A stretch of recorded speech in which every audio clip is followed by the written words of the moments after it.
हा photo actually planned नव्हता. So आम्ही सकाळी मातंगा हिलला गेलो होतो सनराईज पाहायला. युजुअली तो सनराईज स्पॉट आहे. खूप सारी लोकं आली होती आणि सगळेजणं एकाच डिरेक्शनला फोटो काढत होती, जे म्हणजे विरूपाक्ष टेम्पल. मस्त लाईट त्याच्यावर पडला होता. सॉफ्ट लाईट त्याच्यावर होता छान. पण त्याच वेळेला माझी नजर उजवीकडे असलेल्या एका नारळाच्या शेतावरील नारळाची झाडं असलेलं शेत तिथे होतं आणि त्याच्यावरनं छान लाईट येत होता.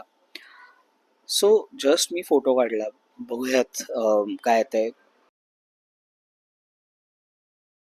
ऑब्विसली स्काय वॉशआउट असणार होतं हे मला माहिती आहे. पण I never had a thought की आपण काय ह्याचं करू शकतो. आणि मी black and white usually shoot करतो लँडस्केप्सच्या वेळेला. तर photo turn out to be amazing. मला ॲक्च्युअल शूट झाल्या लगेच दिसलं होतं. आलो जेव्हा मी ॲक्च्युअल तो एडिट केला, it actually came out beautiful. आणि fortunately this picture also got couple of awards. आणि ऑब्विसली एफस्टॉपर्सच्या ह्याच्यावरती पण हा त्यांनी क्रिटिकला घेतला होता. So this picture actually was a surprise shot which turned out to be amazing.